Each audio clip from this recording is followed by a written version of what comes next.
नमस्कार, जेके प्राइम में आपका स्वागत है। मैं हूं विनोद कुमार। दर्शकों, कोविड के मामले लगातार बढ़ते जा रहे हैं, या यूं कहा जाए प्रकोप लगातार बढ़ता जा रहा है।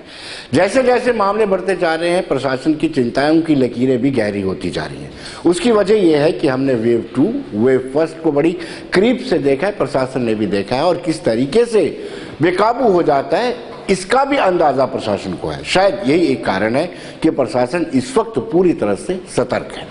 बड़ी बात यह है कि आज उपराज्यपाल मनोज कुमार सिन्हा ने बूस्टर डोज खुद को लगा करके जम्मू कश्मीर यूटी में बूस्टर डोज का आगाज किया। ये डोज आज गांधीनगर स्थित गवर्नमेंट हॉस्पिटल में उपराज्यपाल मनोज कुमार सिन्हा ने ली और मेयर चंद्रमोहन गुप्ता भी वहां पर मौजूद थे। इसके अलावा भी कुछ प्रशासनिक अधिकारियों ने भी इस डोज को लिया, लेकिन उसके बाद से आम लोगों के लिए भी इस डोज को खोल दिया गया। साथ ही साथ आज का दिन इंपॉर्टेंट ये भी है कि 34 ऐसी एम्बुलेंसेज डोनेट की गई, ऐसी एम्बुलेंसेज सुपुर्द की गई हैं हेल्थ डिपार्टमेंट के लोग, वो भी उपराज्यपाल मनोज कुमार सिन्हा के करकमलों से हुई।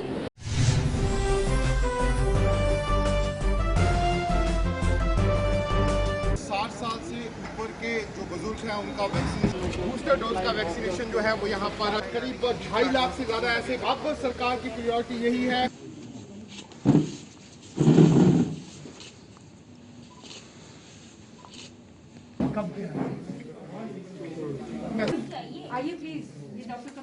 जी मेरी जेठानी भी है। यहाँ पर लगातार उनको देखा जा सकता है और साथ ही एलजी मनोज सिन्हा ने आज सर लगवाई है। आप देखेंगे जी पीछे आ जाओ।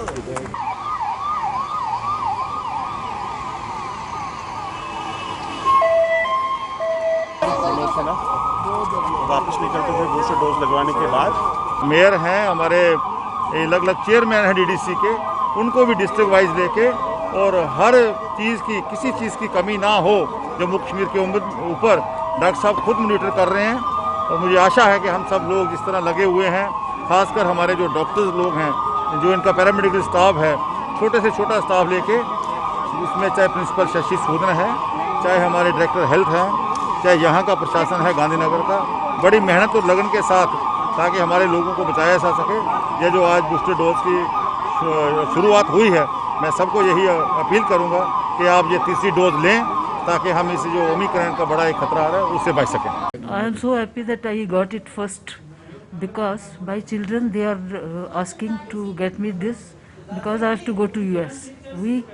My husband, he is a colonel in army. He is also waiting. I don't know how long he is going to wait. So they advised us every time because वहाँ भी मेरे 2 डॉक्टर हैं. They had taken booster. They were telling mama, please go for booster. तो जब start हुई है, I am so happy that first day only we were able to get. All my students they recognise me and I was given preference. So happy. It is really preventive. In my family everybody went for these 2 doses earlier and they have come today also. So touch wood, nobody had any problem.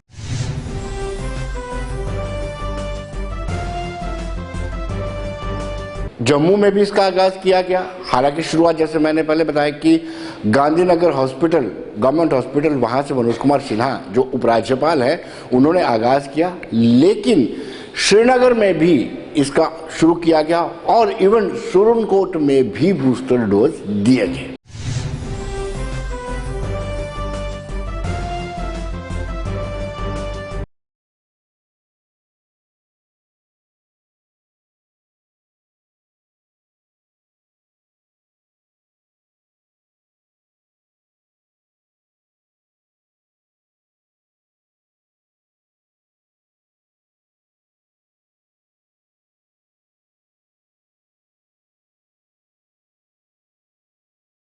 booster dose for healthcare workers, frontline workers and more than 60 years age with comorbidity।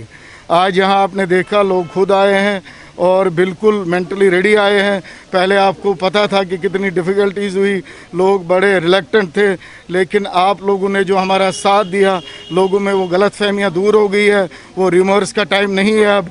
वो जो यहाँ फैला रहे थे, इससे ये हो रहा है वो रहा, कुछ नहीं हुआ, करोड़ों लोगों को वैक्सीन लगा। और आज जो एक पॉजिटिव चेंज मैंने देखी, हालांकि लास्ट टाइम जब 3 जनवरी को हमारे ACS साहब श्री विवेक भारद्वाज जी ने यहाँ इनाग्रेशन किया, इतने सारे बच्चे आए और उधर से ही आए, हम लेंगे, डोज लेंगे, हम स्कूल जाना चाहते हैं, वैक्सीनेशन हमें बचाएगा।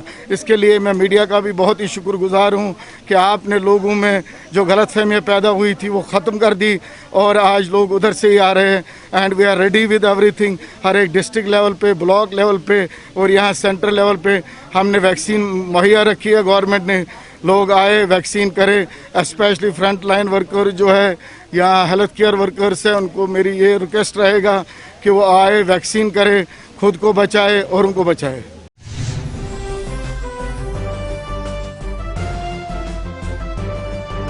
को कोविड पर नियंत्रण पाने के लिए लाजमी है कि आप टेस्टिंग के प्रोसेस को बढ़ाएं। टेस्टिंग के प्रोसेस को बढ़ाने के साथ साथ आप वैक्सीनेशन की तादाद में भी इजाफा करें। ऐसा ही किया जा रहा है।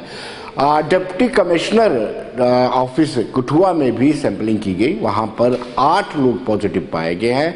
और अगर हम आरसपुरा तहसील की बात करें, आरसपुरा तहसील में भी 75 लोगों की टेस्टिंग की गई, जिसमें से 3 लोग पॉजिटिव पाए गए हैं। यानी प्रशासन, हेल्थ डिपार्टमेंट ये कमर कसे हुए कि ज़्यादा से ज़्यादा टेस्टिंग हो, ज़्यादा से ज़्यादा टेस्टिंग होगी, उसमें से मामले सामने आएंगे कि क्या पॉजिटिव मामलों की तादाद लगातार बढ़ रही है। जैसे आंकड़े हमारे पास हैं, जम्मू कश्मीर, यूटी में यह तादाद बड़ी तेज़ी से बढ़ रही है, जो चिंता का विषय है।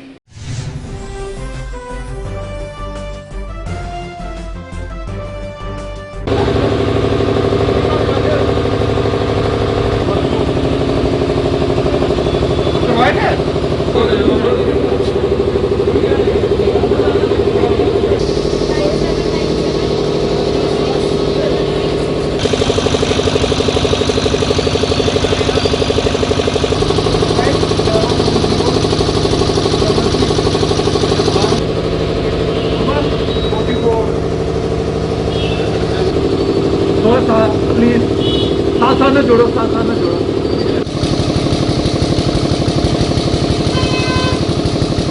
आठ लोग पॉजिटिव रिपोर्ट हुए हैं।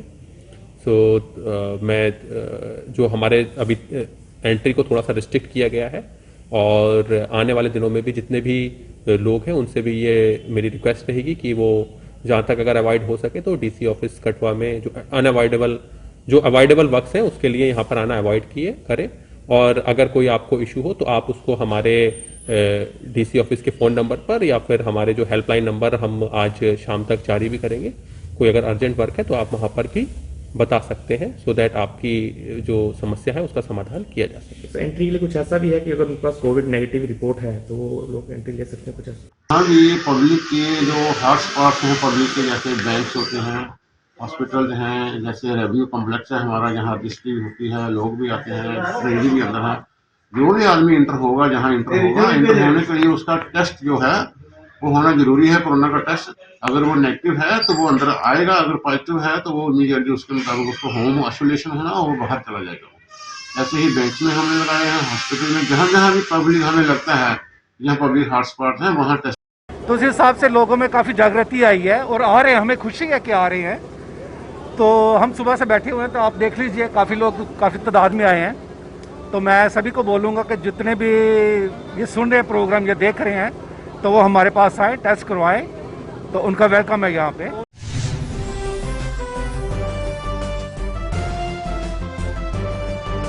दर्शकों, अभी तक अगर हम बात करें गवर्नमेंट मेडिकल कॉलेज और उसके साथ जुड़े हुए एसोसिएट हॉस्पिटल्स में 92 मरीज हो चुके हैं। इसमें 18 कल के दिन में 18 नए शामिल हुए हैं और 54 और 28 जो है ये कहते हैं गवर्नमेंट मेडिकल कॉलेज में है और 54 के करीब DRDO अस्पताल में है। डॉक्टर कैलाश ठाकुर जो इसको ऑब्जर्व कर रहे हैं, पूरी निगरानी मॉनिटरिंग कर रहे हैं, उनका कहना है कि SOPs का पालन किया जाए, SOPs को पूरा फॉलो किया जाए, मास्क पहना जाए, हाथों को सैनिटाइज किया जाए और डिस्टेंस मेंटेन रखा जाए। ये सबसे बड़ा लाजमी है अगर हमने कोविड की इस वेव को कंट्रोल में रखना है, नियंत्रण में रखना है, तो ये चीज़ें करना बड़ा लाजमी है।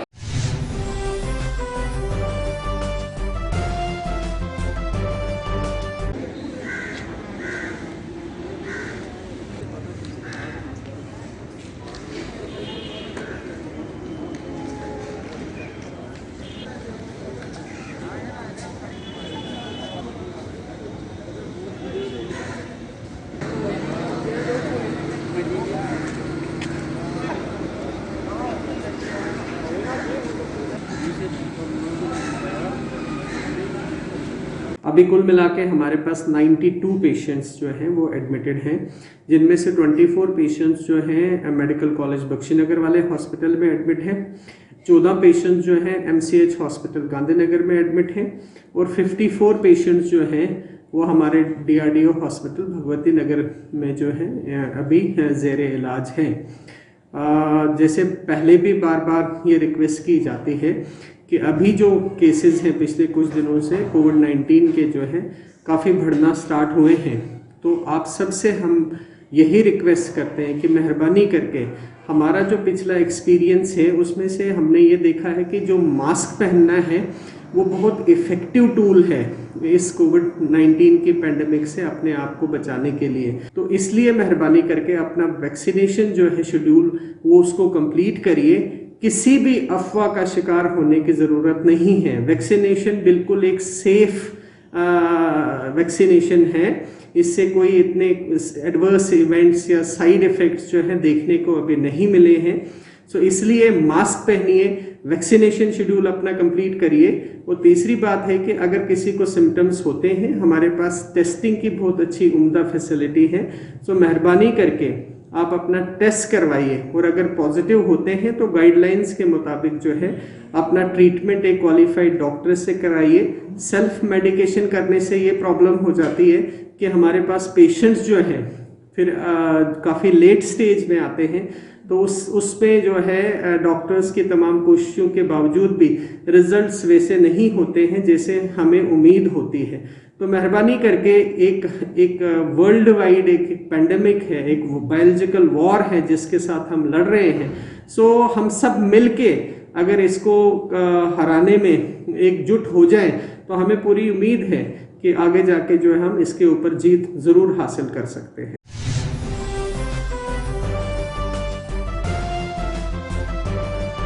कोविड के लगातार बढ़ते मामलों की देखते हुए बीटिंग द रिट्रीट जो एक प्रयास के बाद सुचेतगढ़ बॉर्डर में शुरू की गई थी उसको फिलहाल बंद कर दिया गया है। हम सब जानते हैं कि एक बड़ी मशक्कत के बाद इस परेड को शुरू किया गया था और पर्यटकों का आगमन बड़ी तेजी से चल रहा था और वहां पर तनाव भी बड़ी ज़्यादा होती थी। जैसे ही कोविड के मामले बढ़ने लगे हैं, अब सरकार ने फैसला लिया है कि वहां पर फिलहाल ये परेड नहीं होगी, क्योंकि ज़्यादा संख्या आने से कोविड का डर रहता है और इस वजह से फिलहाल को बंद कर दिया गया है। आइए देखते हैं SDM आरसपुरा का क्या कहना है।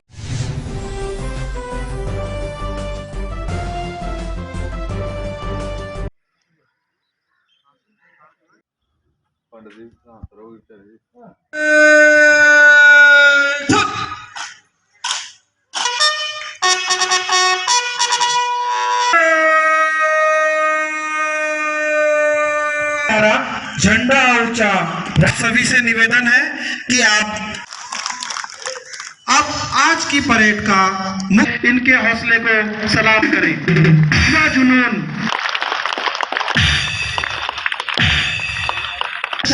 तिरंगे की आन का है, कुछ नशा मातृभूमि की राष्ट्रीय ध्वज को उतारते समय उसके सम्मान में कृपया अपने स्थान पर गैदर हो जाती थी सुचेतगढ़ बॉर्डर पे। जो ये टूरिज्म का बड़ा अच्छा स्पॉट है जम्मू का, जो शाम को संडे और सैटरडे को परेड होती थी, काफ़ी जनता आती थी। जहाँ 2000 की कैपेसिटी थी तो ये काफ़ी उससे ज़्यादा हो जाती थी। तो इतनी भीड़ भाड़ को देखते हुए तो कोरोना के केस बढ़ रहे हैं, उसको अभी एडमिनिस्ट्रेशन ने और जो BSF अथॉरिटी है उन्होंने मिलकर ये डिसीजन लिया कि इसको हम फिलहाल बंद रखेंगे। देखो, कारोबारियों को कोई असर नहीं पड़ेगा, वहाँ तो कोई उस एरिया में जो उसके बाहर है कोई ऐसी इतनी दुकानें भी नहीं है, ऐसा नहीं है कुछ भी।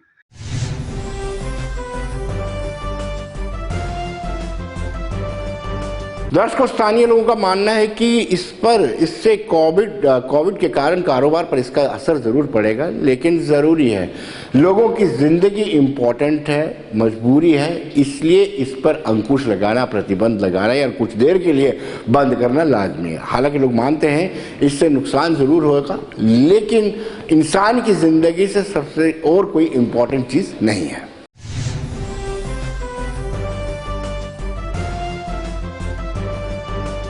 यहाँ ना वेटिंग रिट्रीट सेरेमनी होती थी, परेड हुआ करती थी, तो हम बिजनेसमैन है, ये हमारी दुकानें हैं, तो काफ़ी रश रहता था। थोड़े दिनों में बड़ा अच्छा लगा हमें कि जैसे शुरू की गवर्नमेंट की तरफ से बड़ा अच्छा ये सहयोग था हमारे दुकानदारों के लिए भी और ये परेड के लिए।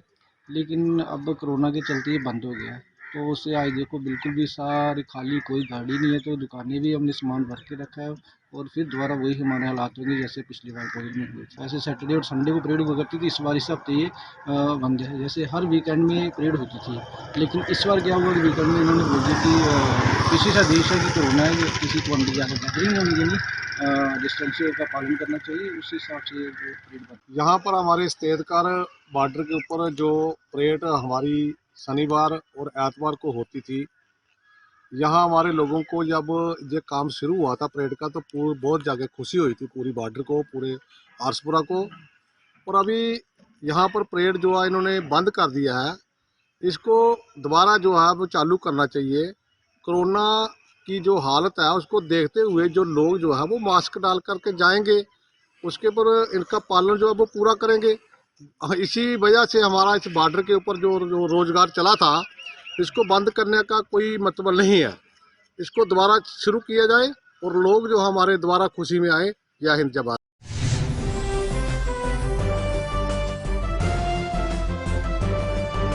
लगातार बढ़ते मामले और सख्ती के बीच में व्यापारी पशुपेश में है। व्यापारियों ने लगातार इससे नुकसान झेला है। वेव 1 हो, वेव 2 हो, व्यापारियों को नुकसान हुआ है। लेकिन इस बार व्यापारी तबका ये चाहता है कि आप SOPs का पालन कराने में सख्ती जरूर करें प्रशासन, लेकिन लॉकडाउन नहीं होना चाहिए। उनका कहना है कि लॉकडाउन की वजह से पिछले कुछ सालों से उनको लगातार नुकसान उठाना पड़ रहा है।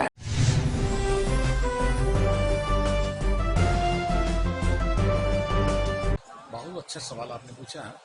पर्यटन पहले निचले स्तर पर था। पिछले 2 सालों से देखें, 2020-21 कोरोना काल की लहर रही और इन लहर को जूझते हुए हमारा पर्यटन पे बहुत असर पड़ा। मार्केटों में जहाँ अगर कंपेरिजन करें टूरिज्म सेक्टर को असेंशियल नॉन असेंशियल से, बिजनेस ना के बराबर रहा और इवन कई होटल रेस्टोरेंट बंद ही रहे। और आज भी आप देखिए, जैसे अब ओमिक्रॉन की तीसरी लहर का पेंडेमिक शुरू हो चुका है, पूरे इंडिया में हो चुका है। संख्या दिन प्रतिदिन लाखों के हिसाब से जानी जा रही है और एक्सपेक्टेड है काफ़ी ज़्यादा जाएगी। तो इस तरह से हिसाब से लोग पहले ही अपनी प्लानिंग बंद कर देते हैं। यहाँ पे आने के लिए यात्रा जो होती है उसमें जब इनकी संख्या कम होगी तो नेचुरली स्वाभाविक है कि जो थोड़ा बहुत कम 10% 20% चल रहा था वो भी 0% के करीब आ जाएगा। तो सरकार से हम अपेक्षा करते हैं कि सरकार को इस सेक्टर को प्रायोरिटी देनी चाहिए। पिछले साल अगर देखा जाए 2020 में सरकार ने कुछ कंसेशन दी थी, जैसे वाटर के सेक्शन में आधा बिजली का पानी का किराया लिया था और बिजली के में कुछ कंसेशन मिली थी। हालांकि पहले 50% रिबेट कहा था, 50% रिबेट नहीं मिला था, लेकिन 50% फिक्स डिमांड चार्जेस मिला। और ऐसी ही उम्मीद अपेक्षा हम करते हैं सरकार से कि इस साल जो पिछला 2021 में गया, सरकार ने कुछ नहीं दिया रिबेट।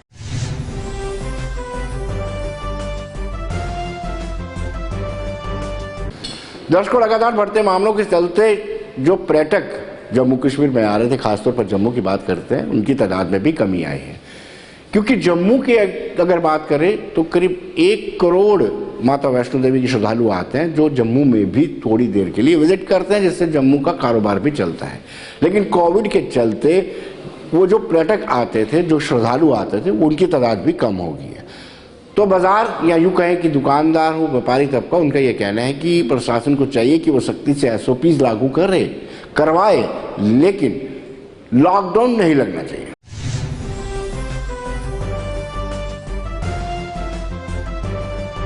सर देखिए, जिस तरह से कोरोना तीसरा अभी वेव जो है कोरोना वाले पैर पसार रहा है, जम्मू में भी काफ़ी ज़्यादा केस देखने को मिल रहे हैं। इससे ओवरऑल जो है बहुत बड़ा इफेक्ट पड़ता है। टूरिज्म क्षेत्र की बात करें तो टूरिस्ट जो है, जिस तरह से पिछली वेव खत्म हुई, हमें 6 महीने लग गए उभरने में। तो अभी जैसे ही केसेस रोज के रोज बढ़ रहे हैं, टूरिज्म का फ्लो जो है वो थोड़ा सा टूरिस्ट जो है कम हो जाएगा और हमारा व्यापार जो कि हाई टूरिस्ट पे, अभी हम देखते हैं कि विंटर का सीजन है और कश्मीर से भी काफ़ी लोग जम्मू की तरफ रुख करते हैं, तो ओवरऑल एक अच्छा बिजनेस हमें करने को मिलता है यहाँ पे विंटर्स में। लेकिन जिस तरह से अब कोरोना का बढ़ रहे हैं, केसेस भी आ रहे हैं, अभी हमने देखा कल एडमिनिस्ट्रेशन ने यूनिवर्सिटीज़, कॉलेजेस, स्कूल्स सबको बंद करवा दिया और ऑनलाइन क्लासेस की तरफ उनको बोला है कि करने के लिए। उसके बाद कुछ टूरिस्ट पॉइंट है जो भी गवर्नमेंट ने अभी बंद करवा दिए। तो मैं ये कहना चाहूँगा जनरल पब्लिक से भी कि जिस तरह की त्रासदी हमने पिछले साल देखी, हमें उससे सबक लेना चाहिए। टेस्टिंग पे जोर हो, मास्क पहने, सैनिटाइजर लगाएं, ताकि ये लॉकडाउन की स्थिति जो है ये दोबारा नहीं होनी चाहिए।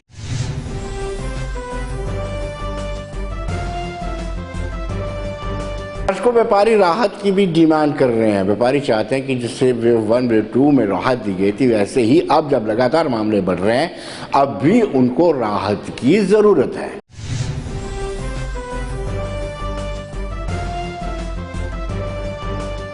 देखिए, हमारा कारोबार तो इस टाइम जो है वो 70% जो है वो खत्म हो चुका है। अभी ये जैसे रुझान आ रहे हैं कोविड के, हर जगह से रिपोर्टें आ रही हैं कि कोविड जो है बहुत तेजी से फैल रहा है। उस वजह से हमारे काम में तो 70% की गिरावट आ चुकी है। तो इसका लॉकडाउन ही कोई संविधान इसका नहीं है सोल्यूशन कि लॉकडाउन ही लगाया जाए। लॉकडाउन में बिल्कुल जो मध्यम तबका है, गरीब तबका है, मजदूर आदमी है जो, वो बिल्कुल भूखा मरने की कतार पे आ जाता है। मेरी सरकार से ये रिक्वेस्ट है कि जो कोविड की गाइडलाइन है उसका सख्ती से पालन करवाएं, कानून लागू करें। जो एडमिनिस्ट्रेटर है, जो एडमिनिस्ट्रेशन है हमारे जो गवर्नर साहब है, मैं आपके माध्यम से उनको कहूंगा कि वो जो कोरोना जितने भी जो ये वायरस है हमारा, इसकी जो गाइडलाइन है, जो कानून है, वो ग्राउंड लेवल पे लागू हो।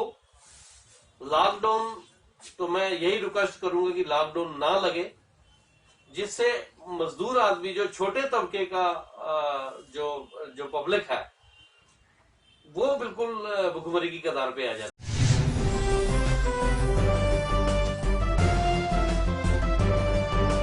दर्शकों, प्राइवेट स्कूल ऑनर्स और सरकार के बीच में 12 जनवरी को मीटिंग होने वाली थी, लेकिन कोविड-19 के लगातार बढ़ते मामलों को देखते हुए फिलहाल इसको स्थगित कर दिया गया है। ये स्थगित करने का फैसला गवर्नमेंट ने लिया है और गवर्नमेंट ने कहा कि अगर मीटिंग होगी भी तो वर्चुअल मोड में की जाएगी।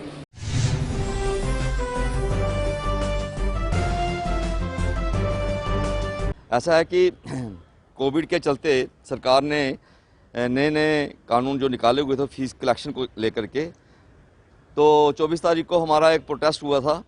उसके बाद 30 तारीख को हम जो हमारे एडवाइज़र हैं शिक्षा विभाग के, उनसे मिले थे और उनसे हमने निवेदन किया था कि जो फीस फिक्सेशन कमेटी ने ऑर्डर नंबर 1 29/1/2019 को निकाला था, वो 28/1/2019 को, उस ऑर्डर को फिर से बहाल किया जाए।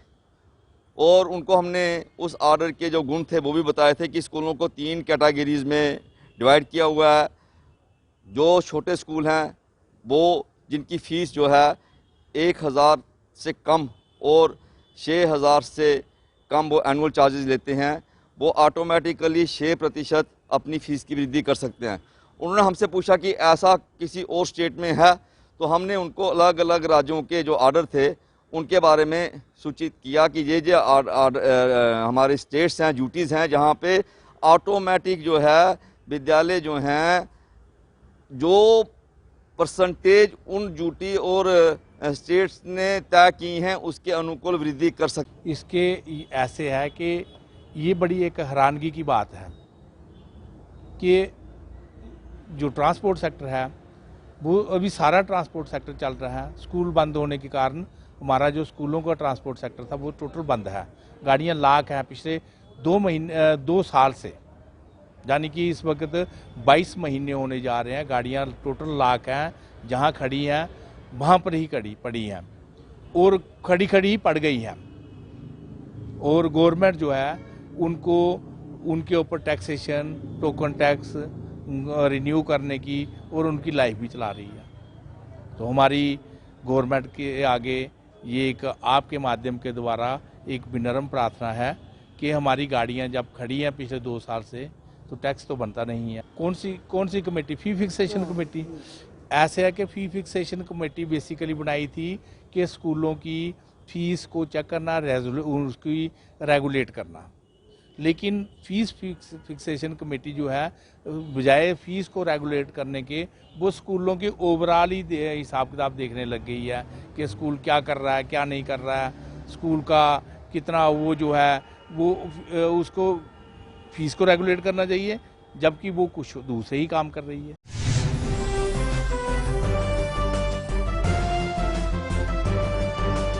दर्शकों, ऑनर्स की बात करें, प्राइवेट स्कूल ऑनर्स की, तो उनका कहना है कि गाइडलाइंस के मुताबिक 6% में इजाफा किया जा सकता है और सरकार को चाहिए कि इसकी अनुमति वो दे।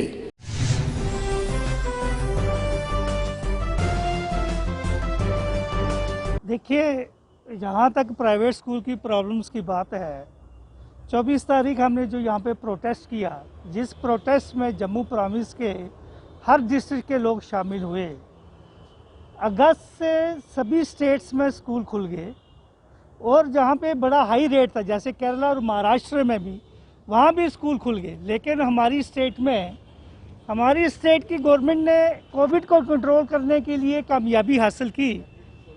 केस ना होते हुए भी उन्होंने हमारी स्टेट के स्कूल नहीं खोले। इसका कारण बार बार हम गवर्नर से मिले, एडवाइज़र से मिले और डायरेक्टर स्कूल एजुकेशन से भी मिले, लेकिन कोई ठीक ढंग से हमें आंसर नहीं मिला और मजबूर होकर हमने यहाँ पे एक प्रोटेस्ट करना पड़ा, क्योंकि J&K की जो पढ़ाई की बात जब आती है तो बच्चे सफ़र कर रहे थे।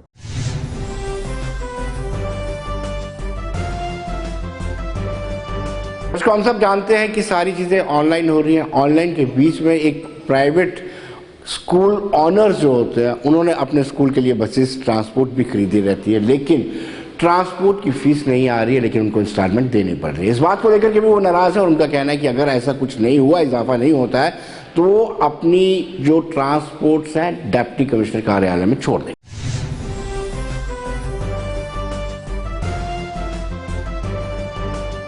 सबसे पहले तो हम ये चाहते हैं कि जो सुप्रीम कोर्ट के जो भी आर्डर हमारे लिए निकलते हैं उसको इन स्पिरिट लागू करना चाहिए।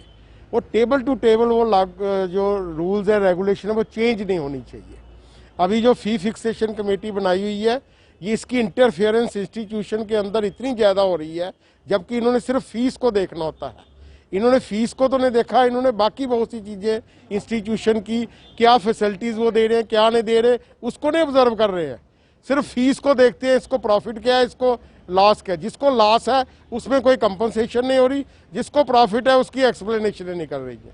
मैं इंस्टीट्यूशन अगर कोई चला रहा है, मैनेजमेंट चला रही है, तो वो इस बेस पे चला रही है कि आगे ग्रोथ भी इंस्टीट्यूशन की चाहिए।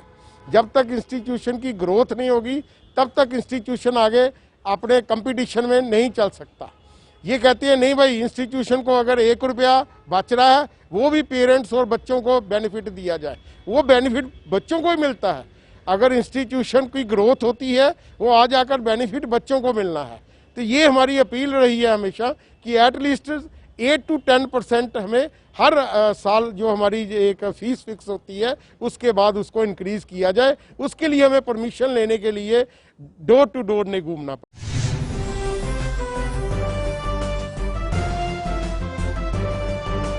तो दर्शकों, बने रहिए देश दुनिया की खबरों के लिए और मुझे दीजिए इजाजत। नमस्कार।